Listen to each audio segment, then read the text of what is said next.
ایک بار پھر درود بھیجے گا محمد والے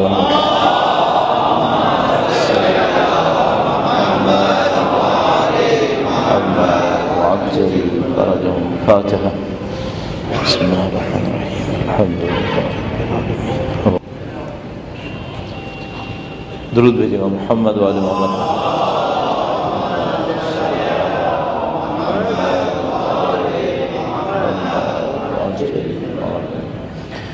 ایک بار پھر درود بھیجے گا محمد والے محمد.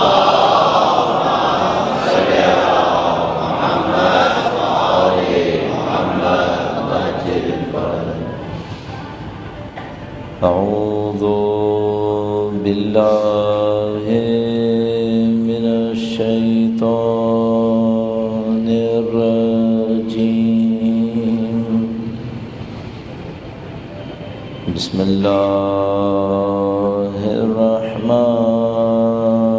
الرحیم.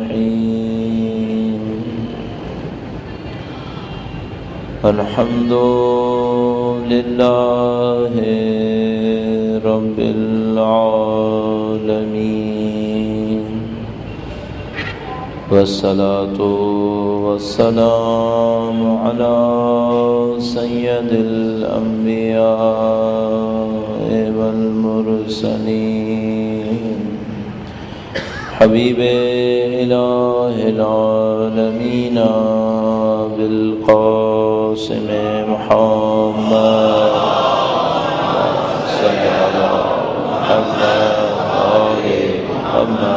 وعجل فرجه وعلى الظاهرين سيما في الأراضين. قال الله تعالى في كتابه الكريم بسم الله الرحمن الرحيم. أم حسبت أن أصحاب الكهف والرقيم كانوا من آياتنا عجبا. درود بھیجے گا محمد وعلى محمد.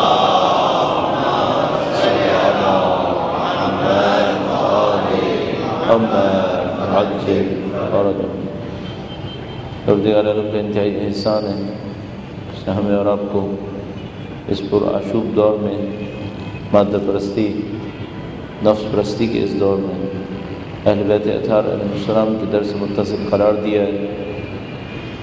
آج کی جیسی شب جب زیادہ تر دنیا فسق و فجور میں ڈوبی ہو اور خدا کی دی ہوئی توفیق کے نتیجے میں اور آپ دین اور سید الشہداء کے نام پر کسی محفل میں جمع ہوں تو یہ فرق واضح طور پہ احساس ہوتا ہے. اللہ کی دی ہوئی اس نعمت کا شکر بجا لانے کے لیے غیبت کبریٰ میں اپنے وقت کے امام سے اتصال کے لیے ان کے ظہور کی تعجیل کی دعا کے لیے درود بھیجیں محمد وعلی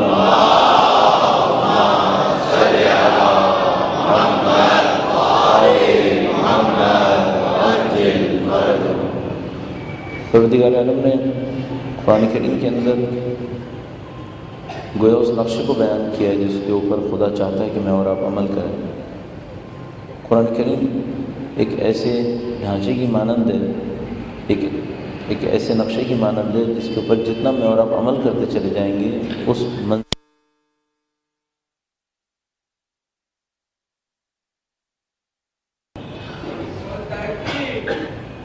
اہل بیت اطہار علیہ السلام کی عظمت پہ درود بھیجے محمد وعلی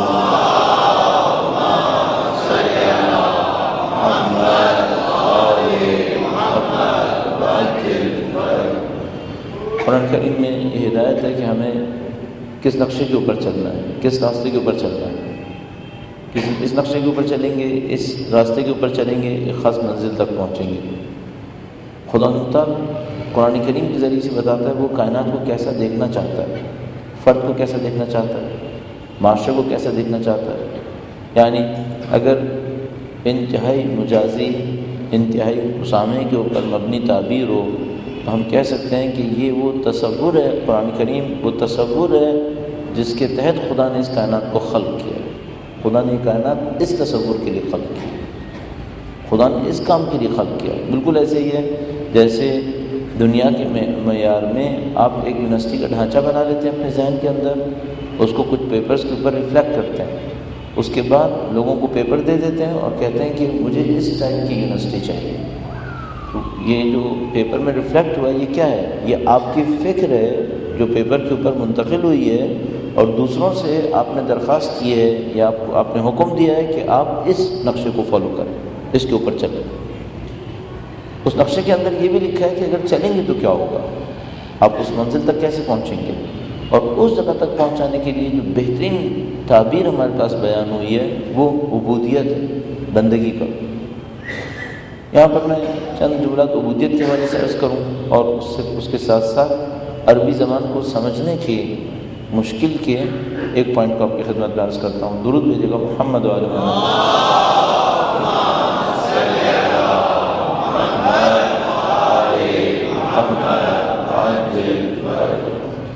ہم لوگ معمولاً جب عربی زبان کے کسی لفظ کو دیکھتے ہیں اور کہیں ایسا ہو کہ اس لفظ کا کوئی سابقہ اردو زبان میں بھی ہو تو پھر زیادہ دیر نہیں لگاتے کہ اس لفظ سے وہی ترجمہ لیتے ہیں جو اردو زبان کے اندر ہے. جبکہ عین ممکن ہے کہ کسی زبان سے کوئی لفظ لے لیا گیا ہو لیکن ترجمہ وہ نہ بنے. ترجمہ اس کے برخلاف بھی بن سکتا ہے، بالکل الٹا بھی بن سکتا ہے. لیکن معمولاً جب ہم عربی زبان اور اردو زبان دونوں میں ایک ہی لفظ دیکھتے ہیں تو مطلب وہ لیتے ہیں جو اردو میں رائج ہے، جبکہ ہمیں دیکھنا ہوگا عربی میں اس کا مطلب کیا تھا. چھوٹی سی ایک مثال جو میں مقرر عرض کرتا ہوں سمجھانے کی خاطر، اس مسئلے کو بیان کرنے کی خاطر، وہ مستورات ہے. ہمارے یہاں اردو زبان میں مستورات استعمال ہوتا ہے خواتین کے لیے. یہ جو لفظ ہے یہ عربی زبان کا لفظ ہے. مستور اور مستورات عربی زبان کا لفظ ہے. اچھا، مستور کو میرا اپنے خیال ہے شاید اردو بولنے والا کسی حد تک سمجھ جائے. مستور کا مطلب ہوتا ہے چھپی ہوئی چیز. اسی طریقے سے ستر یا ستر کہتے ہیں. ستر کہتے ہیں اس لباس کو جو بدن کو چھپائے. ساتر کہتے ہیں اس لباس کو جو بدن کو چھپائے. ستر کہتے ہیں اس عمل کو جو آپ نے بدن کو چھپا لیا.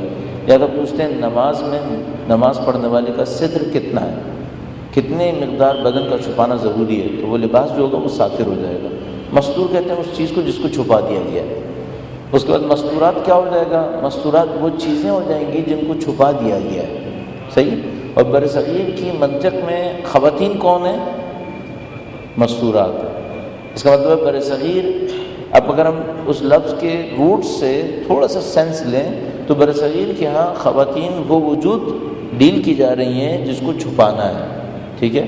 اور اب تعجب اس وقت ہوگا جب فحشہ پہ مشتمل کسی خواتین کے گروہ کو کہا جائے کہ یہ مستورات ہیں، کہ سینس نہیں بنتی کہ پھر یہ کہاں مستورات ہیں. یہ مشکل ہے. اردو زبان میں لفظ آ جاتا ہے، مفہوم بعض اوقات نہیں آتا، بعض اوقات آ بھی جاتا ہے. مثلا ہمارے یہاں اردو میں لفظ استعمال ہوتا ہے بالکل. بالکل لفظ استعمال ہوتا ہے. اچھا، بالکل کا عربی میں ترجمہ بھی بالکل یہی ہے. بالکل یعنی سارا کا سارا. صرف آپ نے ایک بات عجیب نوٹ کی ہوگی کہ بعض اوقات اردو میں لفظ آتا ہے لیکن کوئی نشانی چھوڑ جاتا ہے کہ یہ اردو کا نہیں ہے. بالکل میں ایسے ہی ہوا ہے. اگر آپ غور فرمائیں تو بالکل کو ہم بالکل لکھتے ہیں اور ایک الف لگا ہوا ہے جو ہم پڑھ نہیں رہے. یہ عربی میں ہوتا ہے، یہ اردو میں نہیں ہوتا. اردو میں جب بھی الف لگایا جاتا ہے پڑھا جاتا ہے. عربی میں بہت سارے الف ہوتے ہیں جو لگتے ہیں پڑھے نہیں جاتے. اب یہ بالکل کا لفظ عربی سے اردو میں آ گیا ہے لیکن الف اس کا ابھی بھی باقی رہ گیا ہے. صحیح. جو اس بات کی نشانی ہے کہ یہ لفظ عربی سے لیا گیا ہے. اس طرح مستورات کا لفظ ہے. یہ بہت خوبصورت کام ہے. یہ بہت خوبصورت کام ہے کہ آپ ایک لفظ کو لے کر مختلف زبانوں میں اس کی آنے والی تبدیلیوں کو دیکھیں اور پھر آپ کو ثقافت کو سمجھنے میں مدد ملتی ہے. مثلا فارسی زبان میں مستورات عورتوں کو کبھی بھی نہیں کہتے. کسی صورت میں مستورات وہاں پہ خواتین کو نہیں کہتے. وہاں پہ اگر مستورات کہیں گے بھی تو معمولاً فرشتوں کی طرف تعبیر کریں گے. اگر تعبیر بھی کی خواتین کی طرف نہیں کریں گے. ہماری زبان میں ایسا ہے. تو کل قانون کیا ہے؟ ہم عربی زبان سے اردو میں کوئی لفظ استعمال ہوتا دیکھتے ہیں تو مطلب کون سا لے لیتے ہیں؟ وہ جو اردو میں رائج ہے. اور پھر عربی کے لفظ پہ توجہ ہی نہیں دیتے کہ عربی میں اس کا مطلب کیا ہوگا. اسی کی ایک اور مثال ذکر بھی ہے. خدا تعالیٰ نے فرمایا وَاذْكُرُوا اللَّهَ كَثِيرًا، اللہ کا ذکر کثرت سے کرو. اور ہمارے ہاں ذکر کا مطلب کیا ہے؟ تسبیح پڑھنا تقریباً سبحان اللہ سبحان اللہ سبحان اللہ، یہ ہمارے یہاں ذکر ہے. الحمدللہ الحمدللہ کثرت سے کہہ دینا، اس کو ہم ذکر کہتے ہیں. جو مفہوم عربی زبان میں ورد کے لیے ہے وہ ہمارے یہاں ذکر کے لیے ہے. جو عربی زبان میں ذکر ہے اس کا مطلب ورد نہیں ہے. عربی زبان میں اب تھوڑا سا اور میں اگر اس کو وسعت دوں، عربی زبان میں ٹکٹ کو بھی تذکرہ کہتے ہیں. ٹکٹ کو مثال کے طور پہ آپ نے جہاز کا ٹکٹ لیا ہے یا بس کا ٹکٹ لیا ہے، اس کو بھی تذکرہ کہتے ہیں. ڈائری کو بھی تذکرہ کہتے ہیں. تذکرہ کیا مطلب؟ کوئی بھی چیز جو ریمائنڈ کرائے کسی چیز کو. بس ذکر کا مطلب کیا ہے؟ یہ پروسیس کہ جو ریمائنڈ کرانے کا پروسیس ہے. اور یہ جو ہم بغیر ریمائنڈر کے پڑھتے رہیں اس کو کیا کہیں گے؟ اس کو عربی میں ورد کہتے ہیں، اس کو ذکر نہیں کہتے. لیکن ہم جب کبھی بھی ذکر کہتے ہیں عربی کے ترجمے پہ بالکل غور نہیں کرتے کہ عربی میں اس کا مطلب کیا ہوگا. ہم اس کا ذکر کا مطلب وہی ورد لے لیتے ہیں اور اس طرح بہت ساری مشکلات میں مبتلا ہو گئے. ان مشکلات میں سے ایک مشکل ایک آیہ کریمہ کو سمجھنے میں پیش آ رہی ہے، اور اس آیہ کریمہ کو سمجھنے کی اس غلطی کی وجہ سے بہت ساری مس انڈرسٹینڈنگز بن گئی ہیں. آیہ کریمہ میں آپ کی خدمت میں عرض کرتا ہوں، درود بھیجے گا محمد والے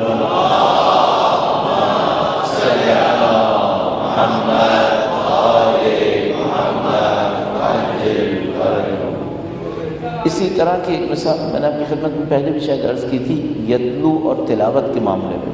یتلو اور تلاوت کے معاملے میں قرآن کریم میں اب یہاں پر پھر دوبارہ موقع سے فائدہ اٹھاتے ہوئے قرآن کریم کی ان لغات کو کہاں سمجھا جاتا ہے، اس کا علم کہاں سے حاصل کیا جاتا ہے کہ قرآن کریم کی لغت کا مطلب کیا ہے. اس کے لیے علیحدہ کتابیں بنی ہوئی ہیں، کتابیں لکھی گئی ہیں. ان کتابوں میں چند کتابیں بہت مشہور ہیں. ان میں جو اچھی ضخیم کتابوں کے اندر 20 جلدوں کے اوپر کتابیں لکھی گئی ہیں، ان میں ایک کتاب لسان العرب نام کر کے بہت مشہور ہے. کسی نے چونکہ سوال کیا ہے چلیں کہ یہ سب کہاں سے ہم لے سکتے ہیں. ایک کتاب ہے تاج العروس نام کر کے، ضخیم کتابوں میں سے ہیں یہ کتابیں. اسی طریقے سے ایک کتاب ہے محیط نام کر کے، بہت اچھی کتابوں میں سے ایک کتاب ہے. اور اگر کوئی بہت سنگل والیوم میں اردو میں بھی پڑھنا چاہے تو ایک کتاب نفیس کتاب ہے مفردات راغب نام کر کے. مفردات کتاب کا نام ہے المفردات اور رائٹر کا نام ہے راغب. یہ کتاب اردو میں بھی ترجمہ ہوئی ہے، سنگل والیوم کے اندر ہے. تو یہ آپ ہمارے اور آپ جیسے پڑھنے والوں کے لیے اچھی ہے جو بہت زیادہ تحقیق نہیں کرنا چاہتے ہیں، صرف مطلب دیکھنا چاہتے ہیں. مفردات راغب اردو میں ترجمہ ہوئی بھی موجود ہے. تلاوت میں نے آپ کی خدمت میں یہی عرض کیا تھا کہ تلا یتلو عربی میں استعمال ہوتا ہے، اس کا مطلب ہوتا ہے ایک کے پیچھے ایک چلنا. اور تلاوت کا مطلب ہوتا ہے پیروی کرنا، مکمل پیروی کرنا. ایک اس طرح جیسے کسی نے پاؤں رکھا، آپ نے دوسرا پاؤں رکھ دیا، اس کو کہیں گے تلاوت. اب ذرا تصور کیجیے گا اگر حدیث میں آئے کہ تلاوت قرآن کی یہ فضیلت ہے، تو اس تلاوت قرآن کا مطلب کیا ہے؟ اس کا مطلب ہے قرآن کی مسلسل پیروی میں یہ فضیلت ہے. اور ہم نے تلاوت قرآن کا مطلب کیا لیا ہے؟ صرف قرآن پڑھنے میں، جس میں سمجھنے کی بھی ضرورت نہیں ہے. اور خدا تعالیٰ فرماتا ہے جو لوگ قرآن پڑھتے ہیں یتلو علیہم آیاتہ، جن کے اوپر قرآن کی تلاوت کی جاتی ہے یا مثلا اللہ کی آیتوں کی تلاوت کرتے ہیں، وہی جنت میں جائیں گے، وہی جنت میں جائیں گے. اچھا ذرا تصور کیجیے گا جو بغیر سوچے سمجھے قرآن کریم کی تلاوت کر رہا ہے وہی جنت میں جائے گا. ممکن ہے ایسا؟ ظاہر ہے کہ کہاں، ایسے تھوڑی ہو سکتا ہے کہ بغیر سوچے سمجھے کوئی پڑھے چلے جا رہا ہے اور خدا کہہ رہا ہے کہ جو بغیر سوچے سمجھے پڑھے چلے جا رہا ہے قطع نظر اس سے کہ عمل کرتا ہے یا نہیں کرتا، یہی جنت میں جائے گا. اور باقی پھر کیا ہوگا جو عمل کرے اور نہ پڑھتا ہو اس طرح سے عربی میں. تو اس طرح کے بہت سارے اشارے ہیں جو ہمیں بتاتے ہیں کہ ہمیں قرآن کریم کو کیسے سمجھنا چاہیے. اب جو آیہ کریمہ جس کو سمجھنے میں کافی مشکل پیش آئی اس غلطی کی وجہ سے، خدا تعالیٰ نے فرمایا وَمَا خَلَقْتُ الْجِنَّ وَالْإِنسَ إِلَّا لِيَعْبُدُونَ. مشہور و معروف آیہ کریمہ جو میں اور آپ شاید بچپن سے سنتے آ رہے ہیں، اور مثال کے طور پر کہہ سکتا ہوں کہ جب سے ہم طالب علم بنے ہیں اور کہیں نہ کہیں پبلک سے ڈیل کرنا پڑا ہے تو اس آیت کے اوپر سوال ہوتا ہے، اس آیت پہ سوال ہوتا ہے. خدا تعالیٰ نے ارشاد فرمایا کہ وَمَا خَلَقْتُ الْجِنَّ وَالْإِنسَ إِلَّا لِيَعْبُدُونَ. ہم نے جن و انس کو بس اس لیے خلق کیا. اب ہم نے یعبدون کا ترجمہ کرنا تھا، زیادہ تر لوگوں نے سادہ سا ترجمہ کیا یعبدون عبادت کرنے والے.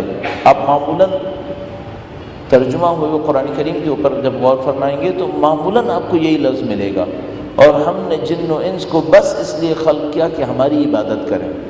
اب مجھے یاد ہے کہ 1987 میں جب ایک دفعہ میں پہلی دفعہ شاید قوم سے واپس آیا تھا طالب علم ہونے کی حیثیت سے، اور طالب علم بنے 3 سال ہوئے تھے مجھے، تو کسی نے مجھ سے یہی سوال کیا جو بہت مشہور سوال ہے، مکرر ہوتا رہتا ہے، وہ یہ کہ آیا خدا بس یہی چاہتا ہے کہ ہم عبادت کرتے رہیں؟ اور مثلا کتنی دیر عبادت کر لیں گے؟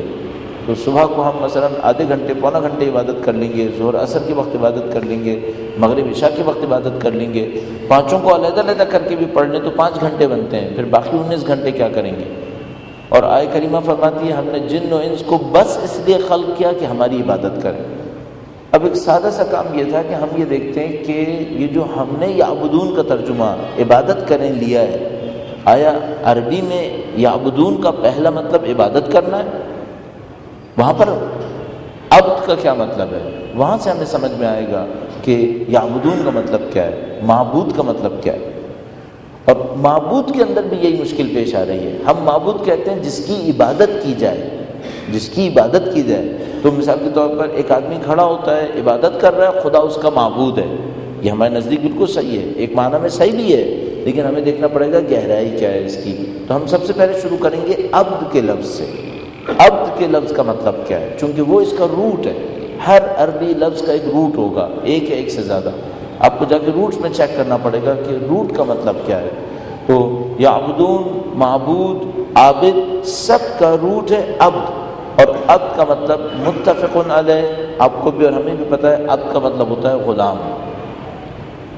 اب پھر ایک مشکل پیش آتی ہے، آیا غلام وہی نوکر ہے؟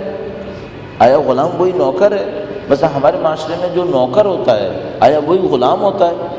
چونکہ ہم لوگ اس کو غلام کہہ دیتے ہیں کہ یہ ہمارا غلام ہے، مثال کے طور پر اگر کوئی آج کے زمانے میں تعبیر کرے، پہلے تعبیر کرتے تھے تو ہم کہتے ہیں نہیں، عبد نوکر نہیں ہے، عبد غلام ہے۔ عبد عربی میں کسے کہتے تھے؟ عبد ایک ایسے شخص کو کہتے تھے جس کی آزادی بک گئی ہے، جس کی آزادی نہیں بچی ہے، اس کا مکمل اختیار، مکمل زندگی کا اختیار کسی اور کے ہاتھ میں ہے۔ تھوڑا سا میں اس معاشرے میں عبد اور غلام کی حیثیت کو آپ کی خدمت میں عرض کر دوں۔ غلام جس کے مقابلے میں مؤنث اس کا کنیز بنے گا۔ درود بھیجے گا محمد و آل محمد۔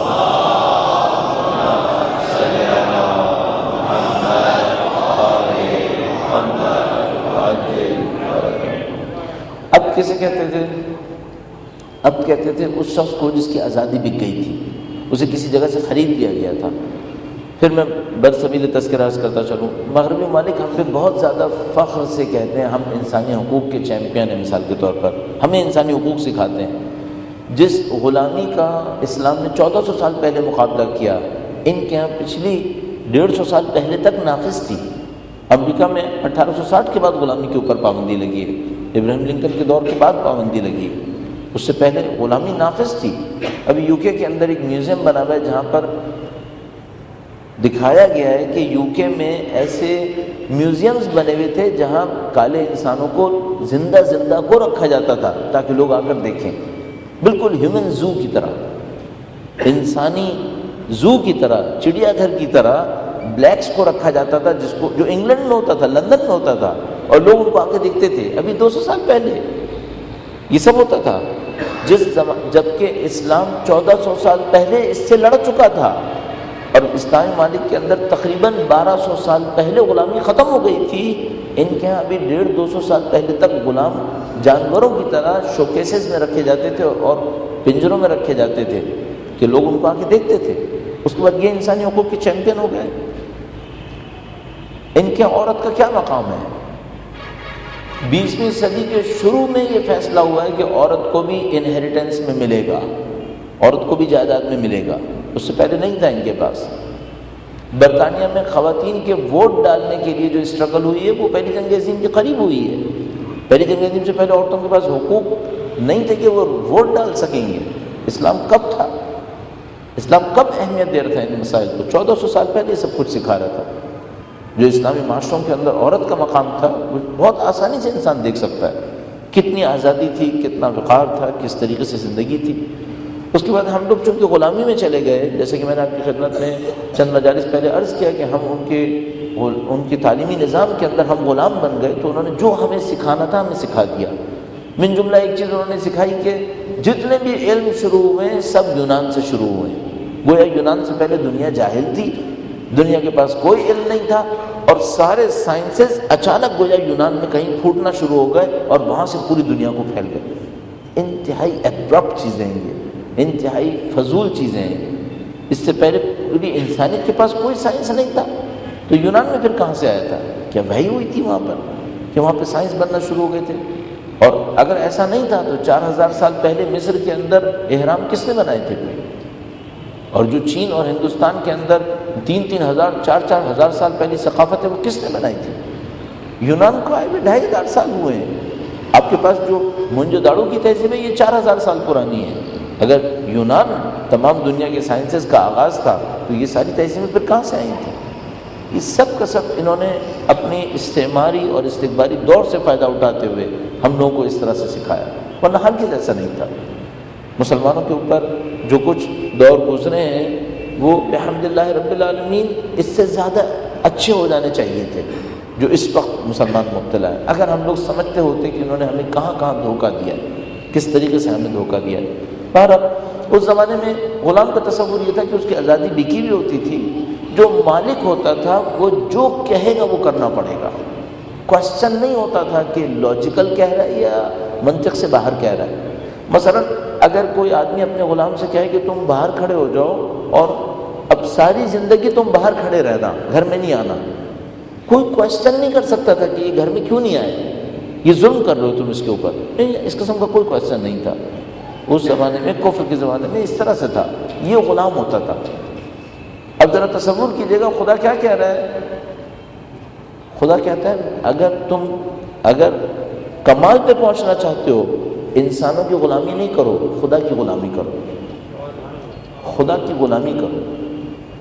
خدا کی غلامی کرو کیا مطلب؟ جو خدا کہہ رہا ہے اس طرح پورا کرو جیسے اس زمانے میں غلام اپنے آقاؤں کی سنا کرتے تھے۔ تم کیوں نہیں سنتے؟ اچھا، اس کا ہم نے ترجمہ کیا کر لیا؟ ما خلقت الجن والانس الا لیعبدون۔ ہم نے جن و انس کو بس اس لیے خلق کیا کہ ہماری عبادت کریں۔ اب صحیح ترجمہ اگر کرنا تھا تو ہمیں یوں کر لینا چاہیے تھا جو ہمیں سمجھ میں آتا ہے، ہم نے جن و انس کو بس اس لیے خلق کیا کہ ہماری بندگی کریں، بندہ بن کے دکھائیں، بندگی کریں۔ اچھا، ممکن ہے کوئی کہ عبادت میں اور بندگی میں کیا فرق ہے؟ زمین آسمان کا فرق ہے۔ آپ عبادت جز وقت ہی کرتے ہیں اور بندگی 24 گھنٹے کا کام ہے، ساری زندگی کا کام۔ اور عبادت عین ممکن ہے کوئی ظاہر میں کرے اور باطن میں نہ کرے، اور بندگی پوری روح کے ساتھ کرنی پڑتی ہے۔ اب آپ تصور کیجئے کہ اگر میں صبح کو اٹھا اور اس وقت پہ نہیں اٹھا جس پہ خدا نے اٹھانا چاہا تھا، اس کا مطلب میں نے بندگی نہیں کی۔ اور خدا نے کیا کہا تھا؟ ہم نے جن و انس کو بس اس لیے خلق کیا ہے کہ وہ ہماری بندگی کریں۔ جتنا بندگی کریں گے بندگی میں کمال نصیب ہوتا چلا جائے گا، جتنا بندگی کریں گے کمال نصیب ہوگا۔ اور اچھا، اب اس بندگی کے مقابلے میں کیا رکھیں گے؟ عبادت کے مقابلے میں آپ غیر عبادت رکھ لیجئے تو کوئی برا نہیں لگے گا۔ بندگی کے مقابلے میں کیا رکھیں گے؟ بندگی کے مقابلے میں بغاوت، سرکشی، طغیان، اس کو عربی میں کہیں گے طغیان، بغاوت کرنا۔ خدا تعالیٰ کہتا ہے کہ فرعون کے پاس جا کر اس کو پیغام پہنچاؤ، انہو طغا، اس نے طغیان کیا، یہ بندگی کے مقابلے میں۔ اچھا، اب تصور کیجئے، ہم کہیں گے فرعون طاغی تھا، اور اگر خدا نے مجھ سے کہا تھا فجر کی نماز پڑھو اور میں نے نہیں پڑھی، اب میں کون ہوں؟ میں طاغی نہیں ہوں کیا میں نے طغیان نہیں کیا؟ ہر وہ کام جو بندگی کے خلاف جائے طغیان شمار ہوگا۔ یہ خوبصورت لفظ فارسی کا، سرکشی کہتے ہیں گردن اوپر کھینچنے کو، سرکشی کہتے ہیں گردن اوپر کھینچ لیتا ہے، یعنی خدا کہتا ہے سر جھکاؤ تو کہتا ہے نہیں میں نہیں جھکاؤں گا، اس کو کہتے ہیں سرکشی۔ ہم انسان ایسے ہیں، ہم انسانوں کے سامنے دو راستے ہیں زندگی کے، یا ہم بندگی کریں یا ہم طغیان سرکشی کریں۔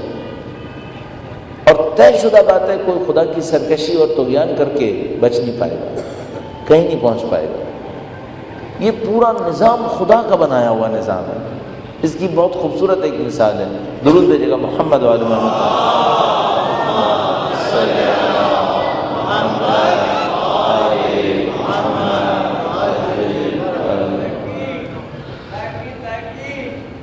اہل بیت اطہار علیہ السلام کی عظمت پر درود بھیجے محمد وعلی محمد.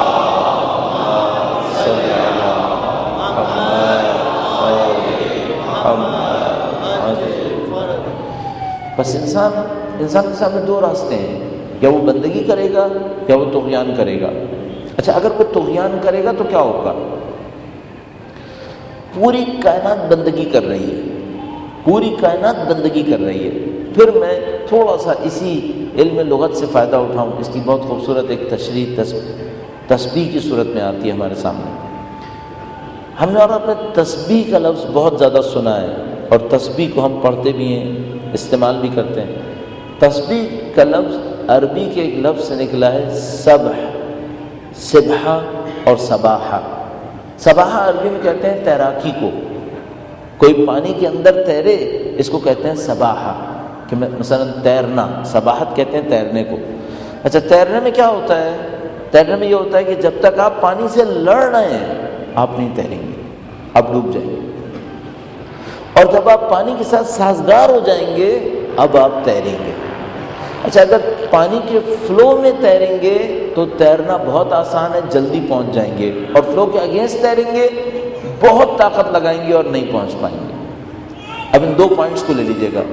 سباحہ میں دو پوائنٹس ہیں. اگر پانی سے لڑیں گے تو ڈوبیں گے، پھر تیر نہیں سکتے. اور اگر پانی کے رخ پہ چلیں گے تو تیرنا آسان ہے. اب خدا ہم سے کیا کہہ رہا ہے؟ کہتا ہے میری تسبیح کرو، میری تسبیح کرو. کیا مطلب؟ تم اس طرح میری دنیا میں رہ رہے ہو جیسے کوئی پانی کے اندر رہتا ہے. مجھ سے لڑو نہیں، میرے ساتھ مل کر تسبیح کرو، تیرو، اس کے اندر تیرو. یہ کائنات خدا کی ہے، اس سے کہاں لڑ رہے ہو؟ جو پانی کے اندر ہو، پانی سے لڑے، اس کا صرف ایک نتیجہ، یہ ڈوبے گا. آپ میں سے جس کسی نے سوئمنگ سیکھی ہے، میرے خیال میں اگر اس کو پہلا اسٹیپ یاد ہو کہ وہ سوئمنگ پول میں ڈالے گا اور اس سے آپ سے کہے گا کہ اپنے بدن کو ڈھیلا چھوڑ دو، کچھ نہیں ہوگا، تم نہیں ڈوبو گے. پہلا کام یہی سکھاتے ہیں. کہتے ہیں پانی میں جاؤ، لیٹ جاؤ، کچھ نہ کرو، ساکت رہو، تم نہیں ڈوبو گے. یہ پانی کی کوالٹی ہے. پانی نہیں ڈوبوتا. ہم لوگ الٹے سیدھے ہاتھ پاؤں مار کے اپنے آپ کو ڈبوتے ہیں. پانی سے لڑتے ہیں تو ڈوب جاتے ہیں.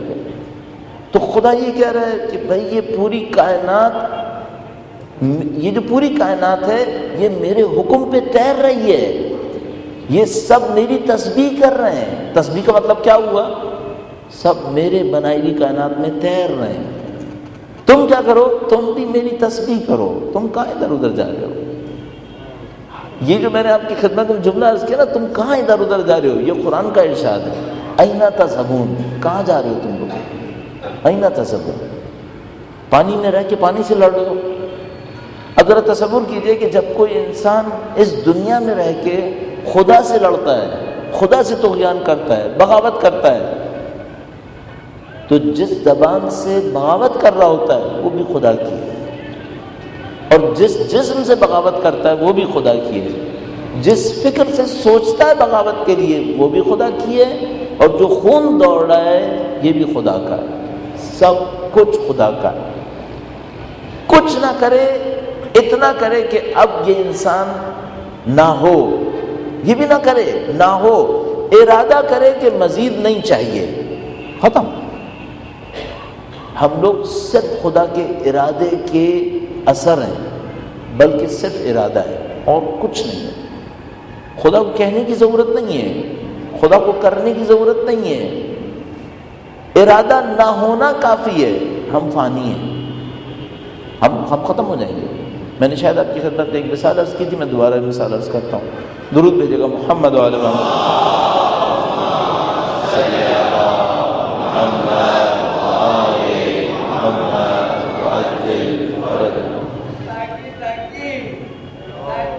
اہل بیت اطہار کے نام پر درود بھیجے محمد وعلی محمد.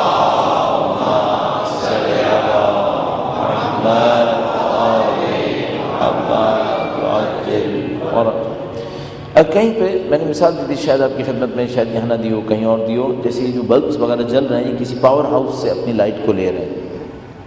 اگر صرف اتنا ہو کہ پاور ہاؤس سے الیکٹریسٹی نہ آئے، پھر اس بلب کے اندر جلنے کی کوئی طاقت نہیں ہے، پھر معاملہ ختم ہو گیا.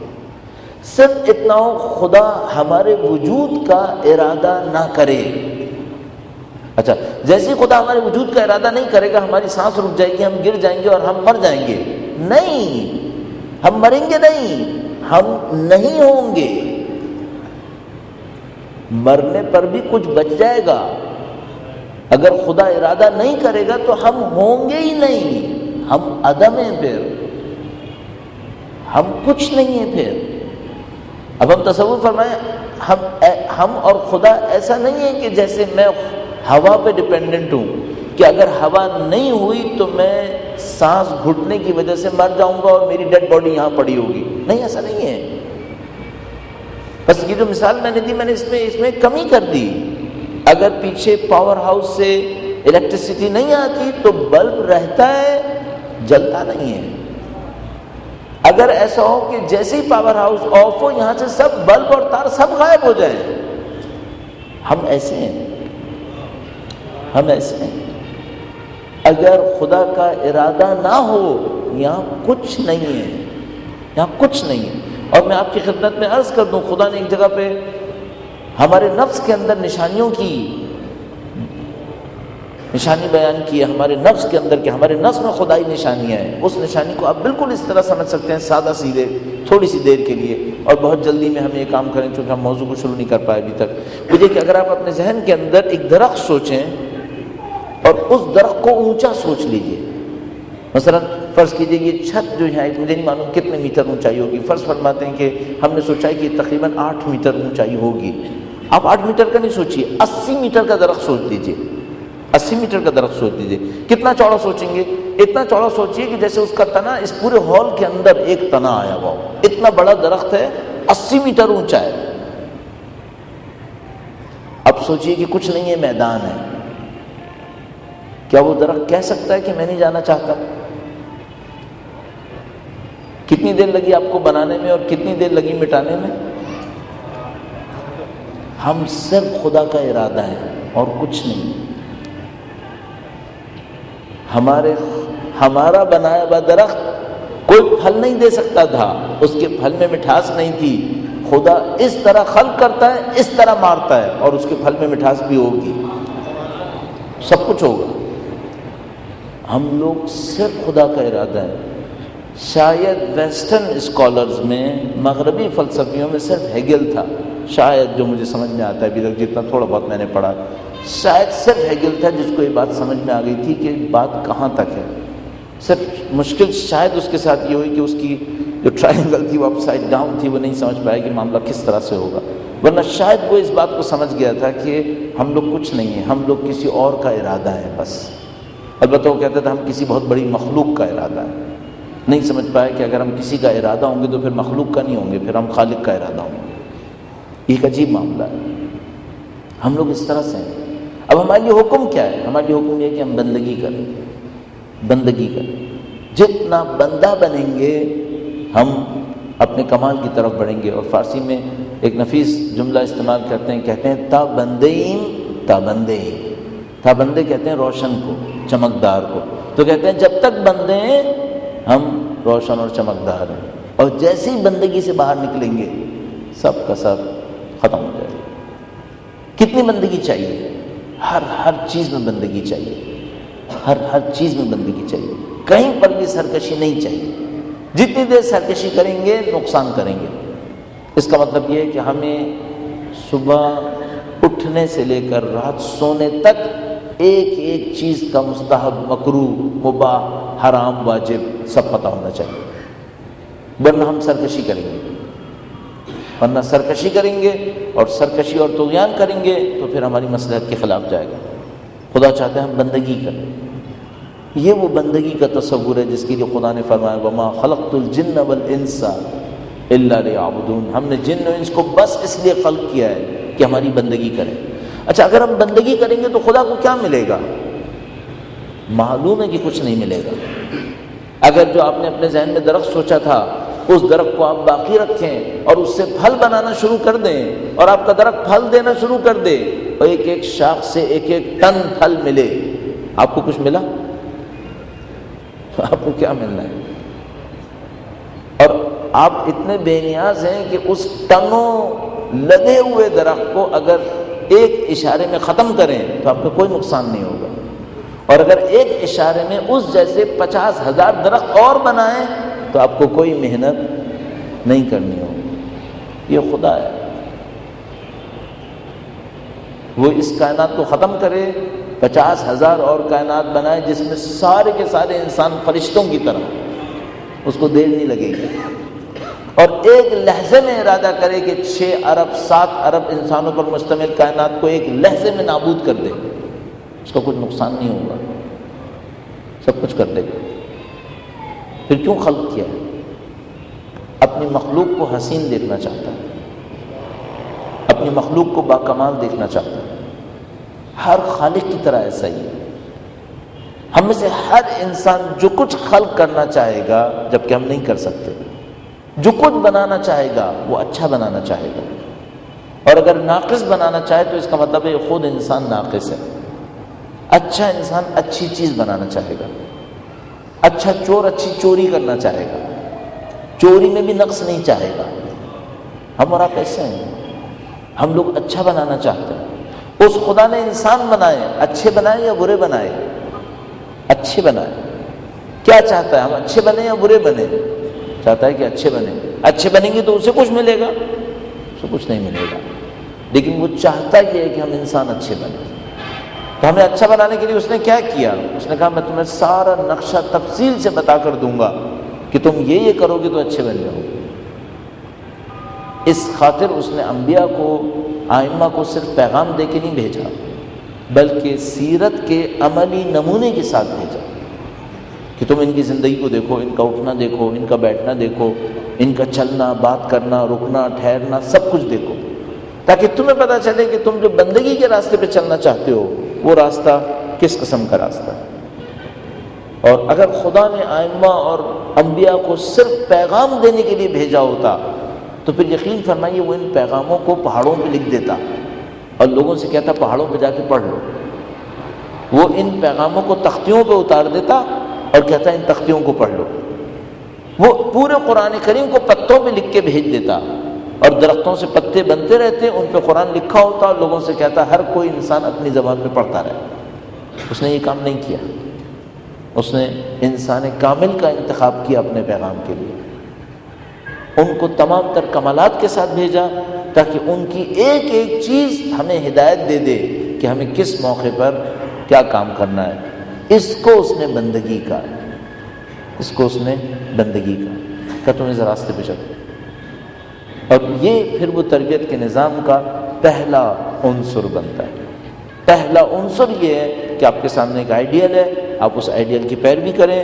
جتنی آپ پیروی کریں گے، بس اگر خدا کی پیروی کریں، خدا کے راستے پہ چلیں تو بندگی ہے، اور نبی اور امام کی اتباع، پیروی۔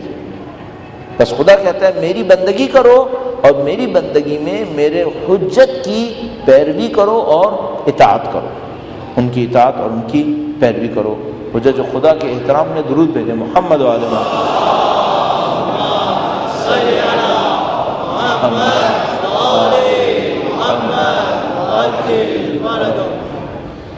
اس کے مقابلے میں کچھ لوگوں نے مخالفت کی، کہا ہم پیروی نہیں کریں گے، اتباع نہیں کریں گے، اپنی حماقت میں، اپنی نادانی میں، شیطان کے دھوکے میں۔ ان لوگوں نے آپ کی خدمت میں عرض ہوا کہ جو کچھ کام کیا وہ 2 کاموں میں سے ایک کام تھا، یا تو کردار کشی کی، کہا شخصیت کو ختم کر دیا جائے تاکہ لوگ پیروی نہ کر سکیں، اور انسانوں کے پیچھے ظاہر ہے کہ شیطان کا عمل ہے، شیطان کا عمل ہے۔ ایک نفیس روایت ذہن میں آتی ہے، آپ کی خدمت میں عرض کرتا چلوں۔ فرمایا مومن 5 مخالفتوں کے درمیان زندگی گزارے گا، 5 مصیبتوں کے درمیان۔ ایک مومن کی مصیبت ایک اور مومن ہوگا جو اس سے حسد کرے گا۔ یہ عجیب روایت ہے، اس کا اسٹارٹنگ ہی بہت عجیب ہے۔ مومن 5 مخالفتوں میں رہے گا، ایک مومن کے مقابلے میں ایک اور مومن ہوگا جو اس سے حسد کرے گا۔ اس کا مطلب ہے مومن حاسد، مومن کے لیے حسد کرنے کا امکان ہے۔ پھر فرمایا ایک مومن کے مقابلے میں منافق ہوگا جو اس سے بغض کرے گا۔ اس کا مطلب یہ ہے کہ مومن کسی دوسرے مومن سے بغض نہیں کرے گا، حسد تو کر سکتا ہے، بغض نہیں کرے گا۔ بس اگر دو مومن نظر آئیں جو ایک دوسرے سے بغض کر رہے ہوں، اس کا مطلب ہے کوئی ایک صاحب ایمان نہیں۔ مومن مومن سے بغض نہیں کرتا، مومن زیادہ سے زیادہ مومن سے حسد کرتا ہے، اس سے زیادہ نہیں کرتا۔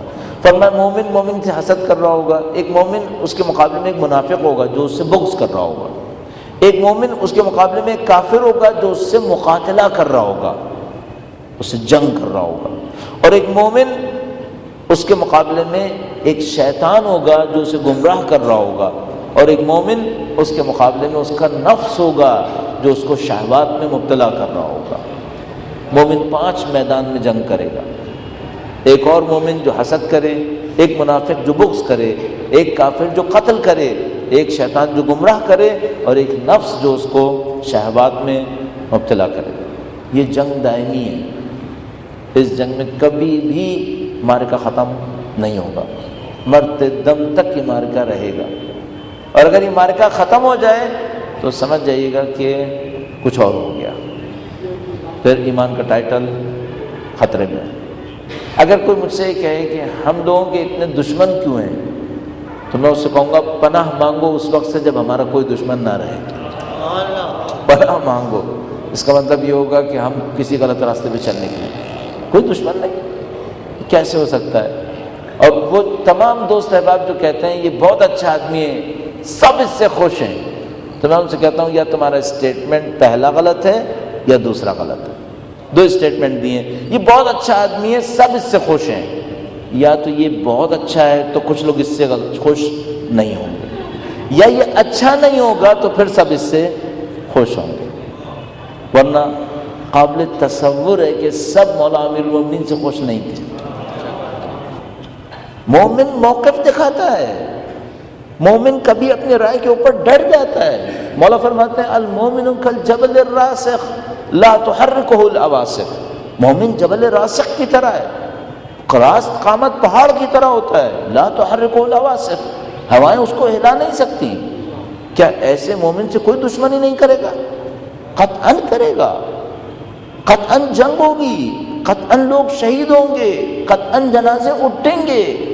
بس کیسے کوئی کہہ رہا ہے کہ ہمارے جنازے کیوں اٹھ رہے ہیں؟ اس لیے کہ آپ مومن ہیں۔ اگر آپ مومن ہیں تو آپ کے جنازے اٹھیں گے۔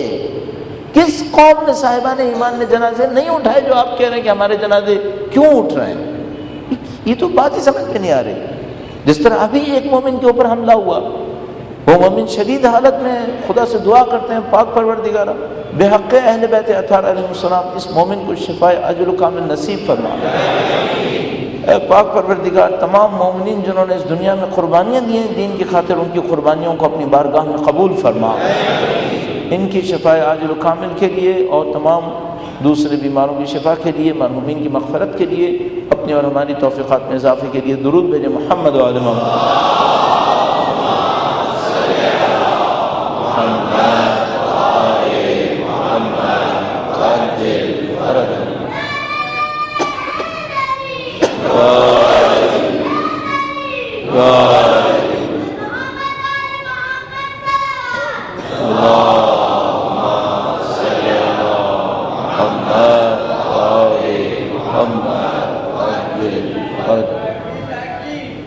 بس مومن ایک بار پھر درود بھیجے گا محمد و آل محمد صلی اللہ محمد بس مومن کہیں نہ کہیں اپنے موقف کا اظہار کرتا ہے، مومن جنگ بھی کرتا ہے، مومن مقابلے کے اوپر اترتا ہے، اور اس مومن کو کہیں نہ کہیں مشکلات کا سامنا کرنا پڑتا ہے۔ میں نے آپ کی خدمت میں عرض کیا کہ وہ لوگ کہ جو وہ شیطان کے جو گمراہ کرنا چاہے گا وہ اس مومن کے مقابلے میں کافر کو لائے گا جو اس سے جنگ کرے گا، اس کے مقابلے میں ایک منافق کو لے کر آئے گا کہ جو اس سے بغض بھی کرے گا۔ صحیح ہے؟ اور اس کام کو کرنے کے لیے چونکہ وہ اس سے بغض بھی کرنا چاہتے ہیں، وہ اس کو قتل بھی کرنا چاہتے ہیں، اس کو اہل بیت اطہار علیہ السلام سے دور کرے گا، اس کو سیرت اہل بیت اطہار علیہ السلام سے دور کرے گا، قطعاً دور کرنے کی کوشش کرے گا۔ ایک طولانی گفتگو ہے اور میں پہلے چند دفعہ مختلف مواقع پہ عرض کر چکا ہوں، لہٰذا اس کو یہاں پہ دہرائیں گے نہیں، البتہ اور بہت ساری چیزیں شاید دہرانی پڑتی ہوں۔ وہ یہ ہے کہ شیطان نے اور شیطان نما انسانوں نے حجت خدا کے ساتھ لڑنے میں جو راستے اب تک اپنائے ہیں اس کی انتہا کہاں پر ہے؟ آخری نتائج انہوں نے کیا لیے ہیں؟ میں نے آپ کی خدمت میں عرض کیا تھا کہ جس طرح الہی محور، الہی سلسلہ ایک تسلسل ہے، حضرت آدم سے لے کر آج کے زمانے تک، وقت کے امام تک، ان کے ظہور میں تعجیل کی دعا کے لیے درود بھیجیں محمد وعلی محمد۔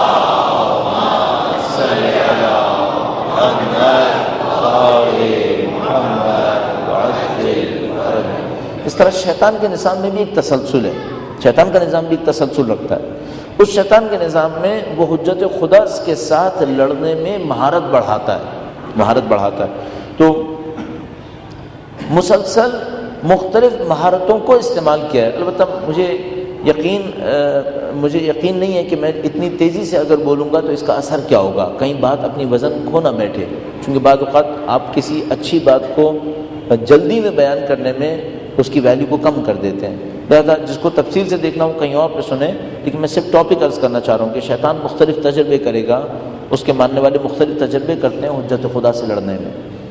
کم سے کم 3 بنیادی تجربوں میں حجت خدا کو موت کے انتہائی نزدیک پہنچا کر یا حتیٰ ظاہری موت سے ہمکنار کر کے سمجھ چکے ہیں کہ حجت خدا سے لڑنے کا کوئی فائدہ نہیں۔ حضرت ابراہیم کو آگ میں ڈلوا کے، حضرت موسیٰ علیہ السلام کو مختلف مصیبتوں میں مبتلا کر کے، حضرت عیسیٰ علیہ السلام کو سولی پہ چڑھا کر، اور ان تینوں تجربے میں حجت خدا کی زندگی محفوظ تھی، اور سید الشہداء کو شہادت تک پہنچا بھی دیا جبکہ حجت خدا شہید بھی ہو گئے۔ اس تجربے کے بعد ان کو پتہ چل چکا ہے، میرا اپنا خیال ہے، اور یہ تینوں ملائے عام میں انجام پائیں، منظر عام میں انجام پائیں، اور آخری موقع تھا جب حجت خدا سے منظر عام میں جنگ ہوئی ہے۔ شہادت سید الشہداء آخری موقع ہے جہاں حجت خدا سے منظر عام میں جنگ ہوئی ہے، اس کے بعد منظر عام میں جنگ نہیں کی، یعنی شہید نہیں کیا، منظر عام میں شہید نہیں کیا، زہر دے کے شہید کیا ہے، زندانوں کے اندر شہید کیا ہے، منظر عام میں شہید نہیں کیا ہے۔ کیوں؟ جو سمجھ میں آتا ہے مجھے کہ حجت خدا سے ہر دفعہ لڑ کر امید کرتے تھے کہ بس اتنی سی کمی رہ گئی تو ہم جیت جاتے۔ حضرت ابراہیم آگ میں گئے اور آگ نے نہیں جلایا، کہا بس ذرا سا موقع رہ گیا، اگر جلا دیتی تو ہم جیت جاتے۔ حضرت موسیٰ علیہ السلام کے مقابلے میں سوچا اگر ذرا سی حضرت موسیٰ لاٹھی پھینکنے میں دیر کر دیتے تو ہم جیت جاتے، اور حضرت عیسیٰ علیہ السلام کے لیے سوچا کہ وہ شبی آ گیا کہیں سے، اگر وہ نہ آتا تو ہم نے حضرت عیسیٰ کو ختم کر لیا تھا، گویا حجت خدا کو ہم نے مار لیا تھا۔ اور سید الشہداء کے موقع پر اللہ نے دشمن کو یہ کہا کہ یہ بھی کر کے دیکھو، چونکہ سید الشہداء صبر کریں۔ سید الشہداء کی قربانی بہت بڑی قربانی ہے، بہت بڑی قربانی۔ سید الشہداء نے انبیاء کے پیغام کو کہیں اور پہنچا دیا، ان کے وارث انبیاء تھے، تمام انبیاء کی میراث سید الشہداء کے اوپر تھی۔ تو خدا نے اس موقع پر دشمنان حجت خدا کو کہا یہ بھی کر کے دیکھو، یہ بھی ہو گیا، سید الشہداء شہید ہو گئے، تمام تر کاموں کے باوجود نہیں جیت سکے۔ مجھے یوں احساس ہوتا ہے جیسے شیطانی نظام نے کربلا کے بعد یہ سیکھا ہے کہ حجت خدا سے لڑنے کا کوئی فائدہ نہیں ہے، حجت خدا سے لڑنے میں جیت کبھی نہیں ہے۔ اس کے بعد یوں سمجھ میں آتا ہے کہ پھر بس ایک ہی راستہ ہے، حجت خدا کے ماننے والوں کو حجت سے دور کرنا، حجت سے لڑنے کا کوئی فائدہ نہیں۔ اب تصور فرمائیں کہ کیا ہو رہا ہے، یعنی گویا یوں ہوا کہ 61 ہجرہ میں حجت خدا کو دنیاوی مظالم اور دنیاوی دشمنی کے آخری درجے تک پہنچانے پر بھی کچھ نصیب نہیں ہوا، تو اب یہ سمجھ لیا کہ حجت خدا سے لڑنے کا فائدہ نہیں ہے، ان کے ساتھ کچھ بھی کر لیں ان سے جیتنا ممکن نہیں ہے۔ تو پھر کیا کیا جائے؟ صرف ایک کام کیا جائے، لوگوں کو حجت خدا سے دور کر دیا جائے، لوگوں کو حجت خدا سے دور کر دیا جائے۔ اور اس مارکے پہ غیبت ہوئی ہے، اس مارکے پر غیبت ہوئی ہے۔ اب تصور فرمانا ہے کہ حجت خدا نے ہمیشہ قربانیاں دی، اور جب ایک آخری حجت تشریف لائے جن کا لوگوں نے ساتھ نہیں دیا، اب غیبت ہوئی، اب غیبت ہو گئی۔ اس کا مطلب یہ ہے کہ اب کوئی ایسا وقت آئے گا جب لوگ حجت خدا کا ساتھ دیں گے، اس وقت معاملہ واپس آئے گا۔ چونکہ دشمنی حجت خدا سے نہیں کریں گے، یعنی وہ ناکام ہو چکے ہیں اس کے اندر، ان کے ساتھ کچھ بھی کر لیں کبھی فتح نہیں ہوتی۔ جو دشمنی کریں گے اب حجت خدا کے ماننے والوں کے اوپر ہوگی، اور وہ اس طریقے سے ہوگی کہ یہ حجت خدا سے دور ہو جائے۔ اب اس کو میں نے بہت جلدی میں عرض کیا، اور اگر کوئی اتفاق نہ کرے تو نہ کرے، چونکہ اس کی تفصیل ہم نے بیان نہیں کی ہے، اس کو بہت تفصیل سے دیکھنا پڑے گا کہ دشمنوں کی سازشیں کس لیول پر کس جگہ تک چلتی ہیں۔ آپ کو کئی ہزار سال کا جائزہ لینا پڑے گا، کم از کم 4000 سال۔ اگر ہم 4000 سال کی تاریخ کا مطالعہ کریں گے، انبیاء اور انبیاء کے دشمنوں کی تاریخ کا، تب ہمیں پتہ چل سکے گا کہ دشمنوں کا طریقہ کار گزشتہ 4000 سال میں حجت کے مقابلے کے لیے کیا رہا، اور اس وقت وہ کس مقابلے کے اندر مشغول رہے ہوں گے۔ تو جو مجھے سمجھ میں آتا ہے، جو لب لباب سمجھ میں آتا ہے، یہ حجت خدا کے اوپر براہ راست حملہ کر کر کے تھک چکے ہیں، ان کو پتہ ہے یہ کام نتیجہ نہیں دے گا، ان کو جو کچھ نتیجہ ملنا ہے وہ حجت خدا کے ماننے والوں کو دور کرنا ہے۔ حجت خدا کے ماننے والوں کو حجت سے دور کرنے کے دو راستے میں نے آپ کی خدمت میں عرض کیے، یا کردار کشی کریں گے یا خداؤں کی فہرست میں پہنچا دیں گے۔ اور ہمیں دیکھنا پڑے گا کہ اب اس کا مقابلہ کیسے ہوگا، جو کچھ ہمارے معاشرے کے اندر کافی حد تک رائج ہو چکا ہے، کافی حد تک رائج ہو چکا ہے کہ کچھ لوگ کردار کشی میں مبتلا ہو گئے، بغض کر لیا سید الشہداء سے اور خاندان اہل بیت سے، اور جو ماننے والے تھے ان کے اندر کچھ لوگوں کو اہل بیت اطہار علیہ السلام کی مودت کے نام پر الوہیت پر پہنچا دیا۔ اور میں نے عرض کیا حجت خدا کو الوہیت اور خدائی کے میدان تک لے جانا یہ پرانا حربہ تھا جو حضرت عزیر کے ساتھ کیا تھا اور حضرت عیسیٰ علیہ السلام کے ساتھ بھی انجام پایا تھا۔ اچھا، اب اس کے مقابلے میں کیا کرنا ہے؟ ہماری بہت بڑی وحشتناک غلطی ہم سے یہ ہوگی کہ ہم اس کے مقابلے میں قانون کی زبان بولیں۔ میں اس پوائنٹ کو آپ کی خدمت میں عرض کرنا چاہوں گا تفصیل سے، لیکن آج کے لیے وقت ختم ہو چکا ہے، لہذا اس کو کل پوائنٹ کو ریز کریں گے دوبارہ، لیکن اجمالاً آپ کی خدمت میں عرض کر دوں ایسے تمام دوستوں کے مقابلے میں کہ جو اس مودت کے راستے میں الوہیت پہ پہنچ گئے، ان کے مقابلے میں اگر آپ قانون کی زبان استعمال کریں گے آپ کبھی نہیں جیت پائیں گے، آپ سختی کی زبان استعمال کریں گے آپ کبھی نہیں جیت پائیں گے۔ ان کے مقابلے میں صرف ایک راستہ رہے گا، ان کے مقابلے میں مودت کی زبان استعمال کرنی پڑے گی۔ ہاں، اگر خدا نہ کرے نعوذ باللہ گمراہی کسی سخت ترین جگہ کے اوپر پہنچ گئی جہاں دین ہی نابود ہو رہا ہو، وہاں سختی دکھانی پڑے گی، لیکن اس سے پہلے ہرگز نہیں۔ اس سے پہلے آپ مودت کی زبان استعمال کریں، آپ محبت کی زبان استعمال کریں، اور قانون کی زبان ہرگز استعمال مت کیجیے گا۔ آپ کے ذہن میں ہے کہ جب مولا امیر المومنین نے عبداللہ بن عباس کو خوارج کے مقابلے کے لیے بھیجا تو عبداللہ بن عباس جو خود مفسر قرآن تھے، امیر المومنین کے شاگرد تھے، ان سے کہا کہ عبداللہ بن عباس ان سے قرآن پہ بات مت کرنا، ان سے حدیث پہ بات کرنا۔ اور عبداللہ بن عباس نے کہا کہ مولا میں نے قرآن کا علم آپ سے سیکھا ہے، میں خوارج سے قرآن پہ بات نہ کروں؟ فرمایا نہیں، تم نہیں کرو گے، تم صرف حدیث کے اوپر بات کرنا، یہ قرآن کی تعویل کے ماہر ہیں، تم ان سے نہیں لڑ پاؤ گے۔ اب میں آپ کی خدمت میں عرض کر رہا ہوں، اگر آپ ان دوستوں کے مقابلے میں قانون کی زبان استعمال کریں گے آپ نہیں جیت پائیں گے، آپ قطعاً نہیں جیت سکیں گے۔ کم سے کم نقصان یہ کریں گے کہ ان کے واپس آنے کے راستے کو بالکل بند کر دیں گے۔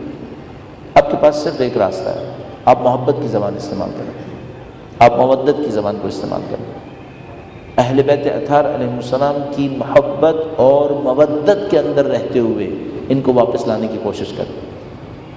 اس کا ایک آسان راستہ یہ ہوگا کہ یہ دکھایا جائے کہ اہل بیت کیا چاہتے تھے، اہل بیت کیا چاہتے تھے، نہ یہ دکھایا جائے کہ ہمارے خیال میں اہل بیت کو کیا ہونا چاہیے۔ یہ دوسرا اسٹیٹمنٹ انتہائی وحشتناک غلطی ہوگی، اور اس غلطی کے ہم بہت مرتکب ہو چکے ہیں۔ ہم ان کے مقابلے میں کیا کہتے ہیں؟ اہل بیت ایسے نہیں ہونے چاہیے، اہل بیت یوں نہیں ہو سکتے۔ آپ نہ کہیں کہ اہل بیت کیا ہونے چاہیے اور کیا نہیں ہو سکتے، آپ ان کو یہ بتانے کی کوشش کریں کہ جو اہل بیت آپ جانتے ہیں وہ اہل بیت کیسے تھے، نہ کہیں کہ ان کو کیسا ہونا چاہیے۔ آپ اپنی طرف سے مت بولیے، حتی الامکان کوشش کریں اہل بیت کی محبت کی طرف ہی باقی رکھیے اس مارے کو۔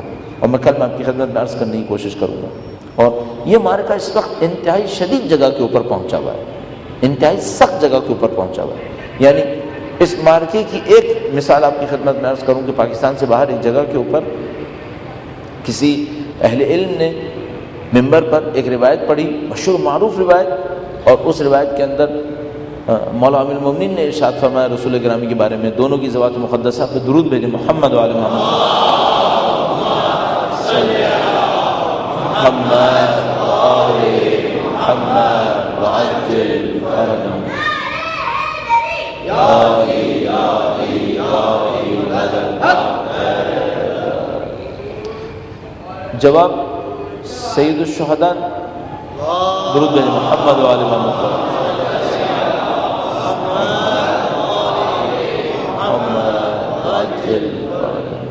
ایک بار پھر اہل بیت اطہار علیہ السلام کے نام پر درود بھیجیں، محمد و آل محمد،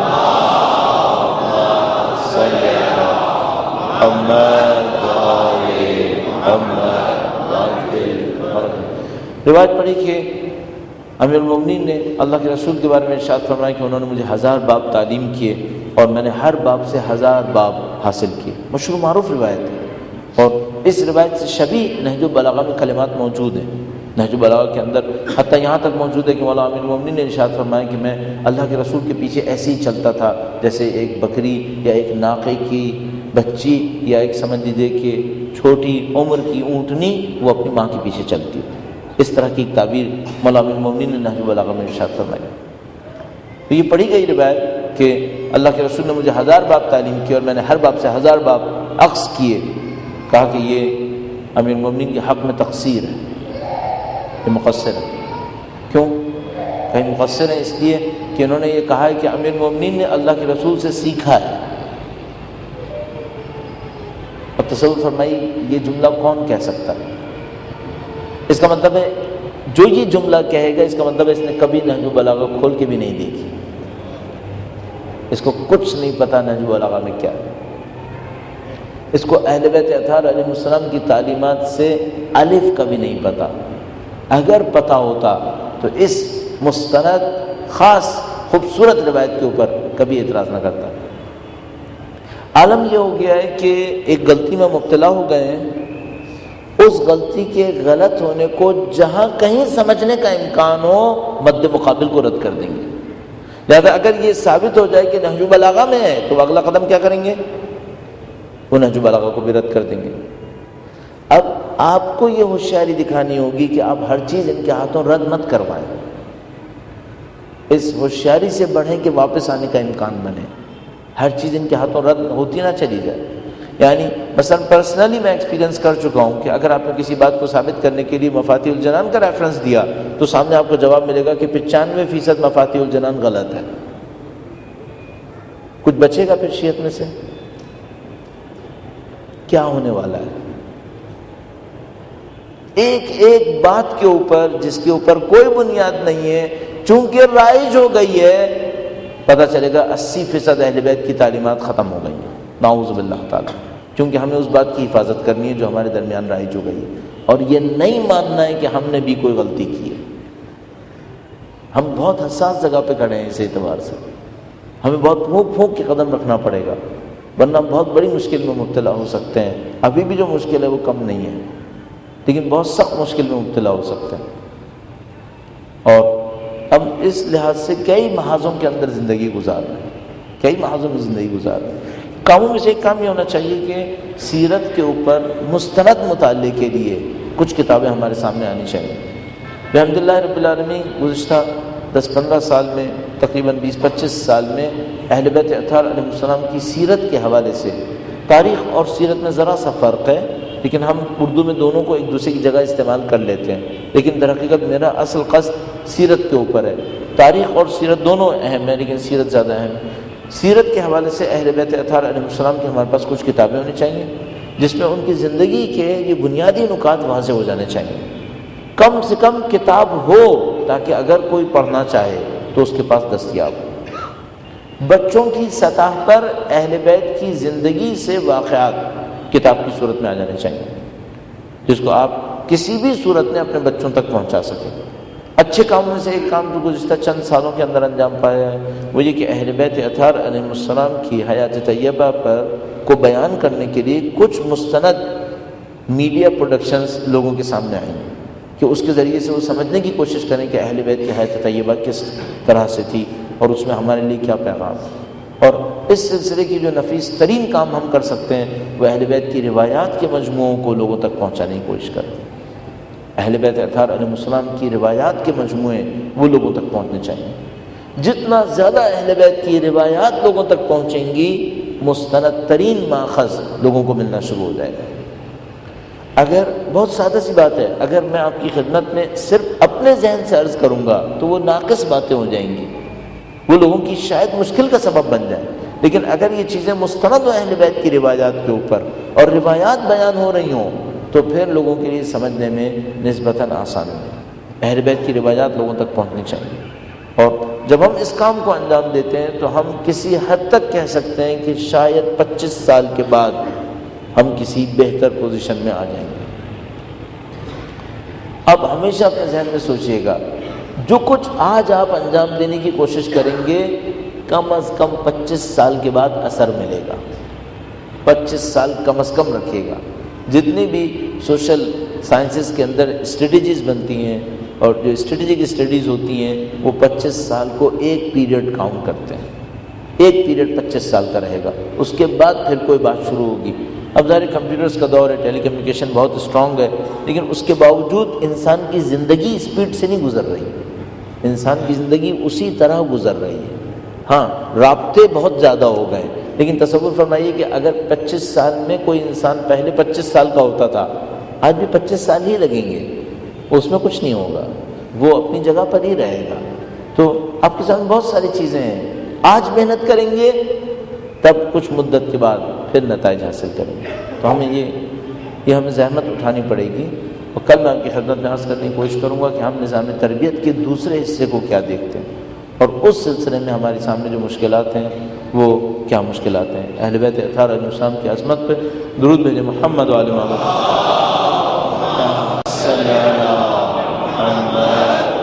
میں ایک عام انسان کو پہنچانے کے لیے ہر اس امتحان سے گزار دیا جس سے کبھی کوئی نہیں گزرا تھا۔ سید الشہداء کا معاملہ عجیب تھا اس معاملے میں، اور یوں احساس ہوتا ہے کہ پورا وہ زمانہ تیاری کر رہا تھا سید الشہداء کی اس قربانی کے لیے۔ سید الشہداء کی ولادت کے موقع پر جو زیارت ہمارے پاس موجود ہے اس کے اندر یہ جملہ موجود ہے، اور بہت خوبصورت بیان اس کے اندر ہے کہ سید الشہداء پہ سلام ہو اس کے اوپر جس کی ولادت پر اس کے پہلے گریے سے پہلے گریہ ہو چکا تھا، اس کے پہلے گریے سے پہلے گریہ ہو چکا تھا۔ استحلال کہتے ہیں، بچہ دنیا میں آئے اور گریہ کرے، اس کو استحلال کہتے ہیں۔ تو کہا کہ سید الشہداء کی ہستی وہ ہے جس کے اپنے استحلال سے پہلے اس کی شہادت کے اوپر گریہ ہو چکا تھا۔ تمام انبیاء کرام علیہ السلام جنہوں نے سید الشہداء کے پیغام کو سمجھنے کی کوشش کی تھی انہوں نے گریہ کیا تھا، چاہے وہ حضرت آدم ہو، چاہے وہ حضرت نوح علیہ السلام ہو، چاہے وہ بعد میں آنے والے انبیاء کرام علیہ السلام۔ یہاں تک کہ ہمارے پاس روایت موجود ہے کہ ایک موقع پر اللہ کے رسول تشریف فرما تھے، اور ایک زانو پر حضرت ابراہیم تھے ان کے فرزند، اور دوسرے زانو پر سید الشہداء تشریف فرما تھے، اور حضرت جبرائیل تشریف لائے اور اللہ کے رسول سے کہا کہ اے نبی، آپ کو نبوت کے امتحان میں سے ایک امتحان دینا ہوگا، یا ابراہیم دنیا سے جائیں گے یا حسین دنیا سے جائیں گے۔ اللہ کے رسول نے دونوں بچوں پر ایک نظر ڈالی اور اس کے بعد کہا کہ جبرائیل، میں پسند کروں گا کہ ابراہیم چلے جائیں اور حسین باقی رہیں۔ کسی پوچھنے والے نے پوچھا کہ اے اللہ کے رسول، آپ نے یہ فیصلہ کیوں کیا؟ تو فرمایا کہ ابراہیم میرا بیٹا ہے اور حسین فاطمہ کا بیٹا ہے، میں نہیں چاہتا کہ حسین جائیں اور فاطمہ رنجیدہ ہو۔ سید الشہداء کا مقام بہت عظیم الشان، کئی لحاظ سے عظیم الشان تھا، اور ان میں سے ایک ریفرنس جو سید الشہداء کے مقام کا تھا وہ یہ تھا کہ یہ بی بی سیدہ کے فرزند ہیں۔ آج تک میں اور آپ اپنی دعاؤں کے اندر سید الشہداء کے اس مقام کو بیان کر رہے ہیں، یبن فاطمہ الزہرا، یبن فاطمہ الزہرا، اے فاطمہ زہرا کے بیٹے، لہٰذا سید الشہداء میدان کربلا میں جب پہنچے تو دعووں میں سے ایک دعویٰ یہ کیا کہ کیا فاطمہ کا کوئی اور بیٹا میرے سوا ہے؟ بی بی کا ایک مقام تھا، بی بی کا ایک منصب بیان ہوا تھا، اس مقام اور منصب سے بار بار حوالہ تھا سید الشہداء کے پاس۔ لہذا اتفاقی نہیں ہے کہ جب سید الشہداء مدینے سے روانہ ہونے لگے تو اپنی مادر گرامی کو الوداع کرنے کے لیے تشریف لے گئے، جیسے کہ ہمارے پاس روایت موجود ہے کہ سید الشہداء نے الوداع کیا، اپنے نانا کو بھی الوداع کیا، اپنے بھائی کو الوداع کیا، اور اپنی والدہ کو الوداع کرتے ہوئے یہاں سے رخصت ہوئے۔ مختلف موقعوں پر سید الشہداء اپنی والدہ کے بارے میں بیان فرما رہے تھے، اپنی والدہ کے بارے میں بیان کرتے تھے۔ یاد ہمارے پاس ایک روایت موجود ہے کہ سید الشہداء شب عاشور ایک تاریکی کی طرف بڑھ رہے تھے، نافع بن حلال دیکھتے ہیں کہ سید الشہداء تاریکی کی طرف جا رہے ہیں اور تنہا ہیں، تو سید الشہداء کے پیچھے پیچھے آتے ہیں۔ ایک موقع پہ سید الشہداء نافع کو آواز دیتے ہیں، کہتے ہیں اے نافع سامنے آ جاؤ۔ نافع سامنے آتے ہیں اور نافع سے کہتے ہیں کہ اے نافع، میدان کربلا سے باہر جانے کے لیے اس راستے پر کوئی دشمن نہیں ہے، کیا تمہارا دل چاہتا ہے کہ تم یہاں سے باہر چلے جاؤ؟ نافع فوراً سید الشہداء کے قدموں میں گر جاتے ہیں اور کہتے ہیں مولا کیا مجھ سے کوئی گستاخی ہوئی ہے؟ آپ مجھے کربلا سے باہر بھیجنا چاہ رہے ہیں؟ مولا ان کی اس ادا کو قبول فرماتے ہیں، کچھ دیر گفتگو فرماتے ہیں، اور اس موقع پر نافع بن حلال سید الشہداء سے کہتے ہیں کہ اے مولا، مجھے کربلا کے میدان میں کسی خاتون کے رونے کی آواز آ رہی ہے۔ اب اگر کوئی صرف تصور کرے کہ کربلا کا سنسان بیابان ہوگا، وہاں پر سید الشہداء اور نافع کھڑے ہوں گے اور کسی خاتون کے رونے کی آواز آ رہی ہوگی، اور سید الشہداء جواب میں کہیں گے نافع یہ میری ماں کی آواز ہے، یہ میری ماں ہے جو کربلا کے میدان میں ہے۔ اب اگر اس تصور کو لے کر انسان آگے بڑھے اور بس اس موقع کو سوچے جب سید الشہداء تنہا رہ گئے ہیں اور مادر حسین اپنے بچے کو دیکھ رہی ہے کہ میرا بچہ کربلا کے میدان میں تنہا ہے،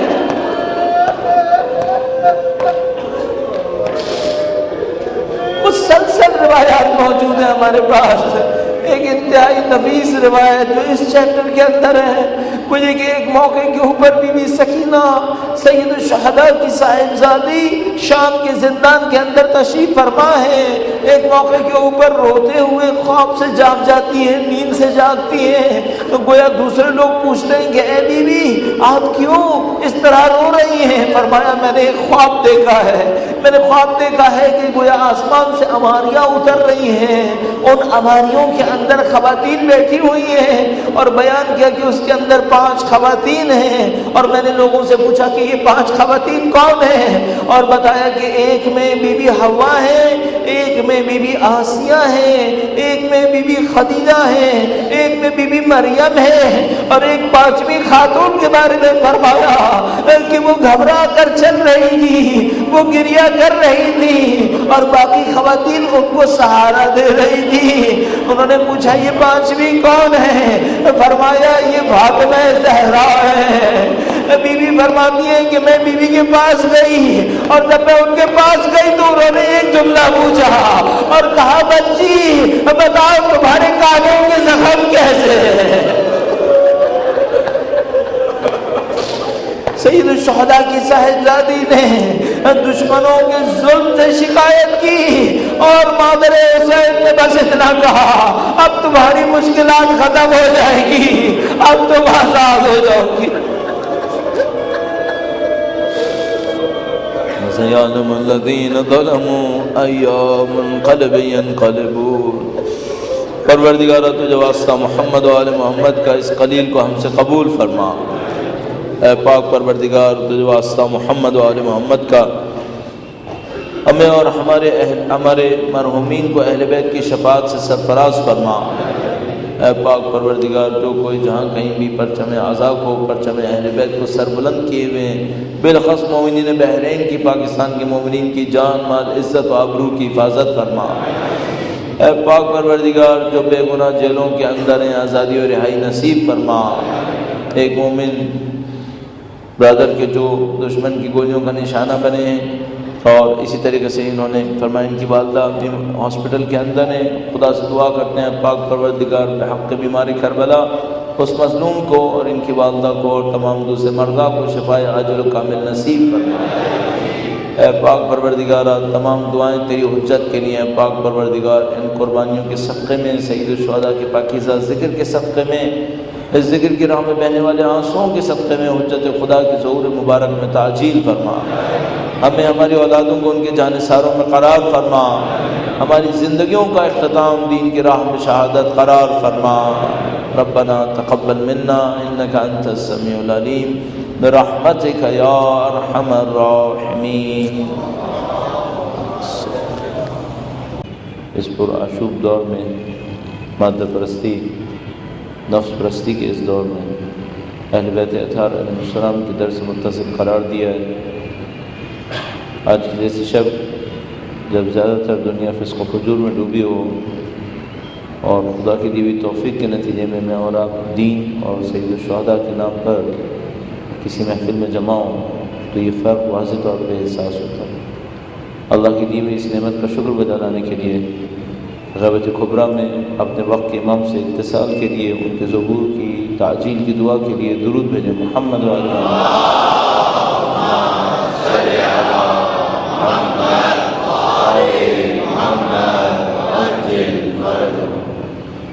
پروردگار عالم نے قرآن کریم کے اندر گویا اس نقشے کو بیان کیا ہے جس کے اوپر خدا چاہتا ہے کہ میں اور آپ عمل کریں۔ قرآن کریم ایک ایسے ڈھانچے کی مانند ہے، ایک ایسے نقشے کی مانند ہے جس کے اوپر جتنا میں اور آپ عمل کرتے چلے جائیں گے اس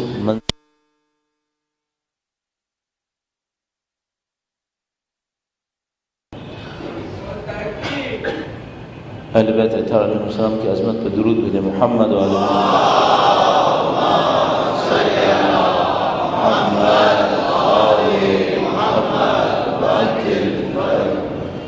قرآن کریم میں یہ ہدایت ہے کہ ہمیں کس نقشے کے اوپر چلنا ہے، کس راستے کے اوپر چلنا ہے۔ اس نقشے کے اوپر چلیں گے، اس راستے کے اوپر چلیں گے، ایک خاص منزل تک پہنچیں گے۔ خدا تعالیٰ قرآن کریم کے ذریعے سے بتاتا ہے وہ کائنات کو کیسا دیکھنا چاہتا ہے، فرد کو کیسا دیکھنا چاہتا ہے، معاشرے کو کیسا دیکھنا چاہتا ہے۔ یعنی اگر انتہائی مجازی، انتہائی مسامحے کے اوپر مبنی تعبیر ہو تو ہم کہہ سکتے ہیں کہ یہ وہ تصور ہے، قرآن کریم وہ تصور ہے جس کے تحت خدا نے اس کائنات کو خلق کیا ہے۔ خدا نے کائنات اس تصور کے لیے خلق کی، خدا نے اس کام کے لیے خلق کیا۔ بالکل ایسے ہی ہے جیسے دنیا کے معیار میں آپ ایک یونیورسٹی کا ڈھانچہ بنا لیتے ہیں اپنے ذہن کے اندر، اس کو کچھ پیپرز کے اوپر ریفلیکٹ کرتے ہیں، اس کے بعد لوگوں کو پیپر دے دیتے ہیں اور کہتے ہیں کہ مجھے اس ٹائپ کی یونیورسٹی چاہیے۔ یہ جو پیپر میں ریفلیکٹ ہوا ہے یہ کیا ہے؟ یہ آپ کی فکر ہے جو پیپر کے اوپر منتقل ہوئی ہے، اور دوسروں سے آپ نے درخواست کی ہے یا آپ نے حکم دیا ہے کہ آپ اس نقشے کو فالو کریں، اس کے اوپر چلیں۔ اس نقشے کے اندر یہ بھی لکھا ہے کہ اگر چلیں گے تو کیا ہوگا، آپ اس منزل تک کیسے پہنچیں گے، اور اس جگہ تک پہنچانے کے لیے جو بہترین تعبیر ہمارے پاس بیان ہوئی ہے وہ عبودیت ہے، بندگی کا۔ یہاں پر میں چند جملات عبودیت کے حوالے سے عرض کروں اور اس کے ساتھ ساتھ عربی زبان کو سمجھنے کی مشکل کے ایک پوائنٹ کو آپ کی خدمت میں عرض کرتا ہوں۔ درود بھیجیے گا محمد و علی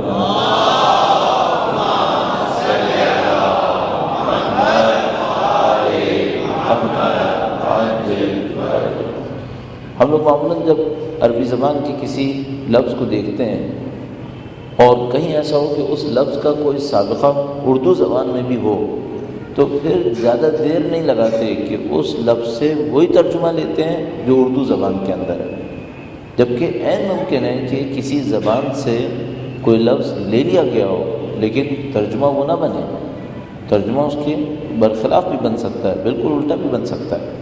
لیکن معمولاً جب ہم عربی زبان اور اردو زبان دونوں میں ایک ہی لفظ دیکھتے ہیں تو مطلب وہ لیتے ہیں جو اردو میں رائج ہے، جبکہ ہمیں دیکھنا ہوگا عربی میں اس کا مطلب کیا تھا۔ چھوٹی سی ایک مثال جو میں مقرر عرض کرتا ہوں سمجھانے کی خاطر، اس مسئلے کو بیان کرنے کی خاطر، وہ مستورات ہے۔ ہمارے یہاں اردو زبان میں مستورات استعمال ہوتا ہے خواتین کے لیے، اچھا یہ جو لفظ ہے یہ عربی زبان کا لفظ ہے. مستور اور مستورات عربی زبان کا لفظ ہے. اچھا مستور کو میرا اپنے خیال ہے شاید اردو بولنے والا کسی حد تک سمجھ جائے. مستور کا مطلب ہوتا ہے چھپی ہوئی چیز. اسی طریقے سے ستر یا ستر کہتے ہیں. ستر کہتے ہیں اس لباس کو جو بدن کو چھپائے. ساتر کہتے ہیں اس لباس کو جو بدن کو چھپائے. ستر کہتے ہیں اس عمل کو جو آپ نے بدن کو چھپا لیا. یا تو پوچھتے ہیں نماز میں نماز پڑھنے والے کا ستر کتنا ہے, کتنے مقدار بدن.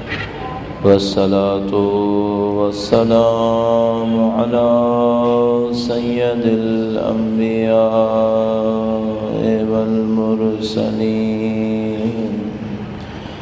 حبیب الہ العالمین بالقاسم محمد صلی اللہ علیہ محمد وعجل فرجہ وعلى الظاهرين سيما في الأراضين. قال الله تعالى في كتابه الكريم بسم الله الرحمن الرحيم أم حسبت أن أصحاب الكهف والرقيم كانوا من آياتنا عجبا. درود بھیجیے گا محمد وعلى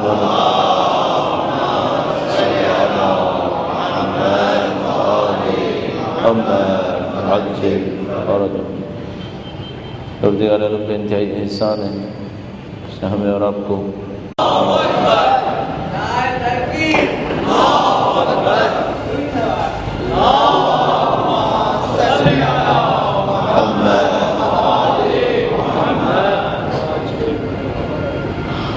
ایک بار پھر درود بھیجے گا محمد والے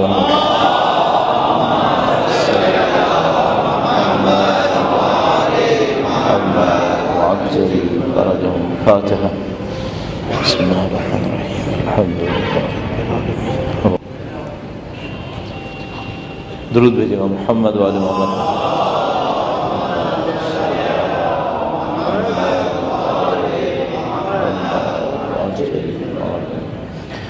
ایک بار پھر درود بھیجے گا محمد والے محمد.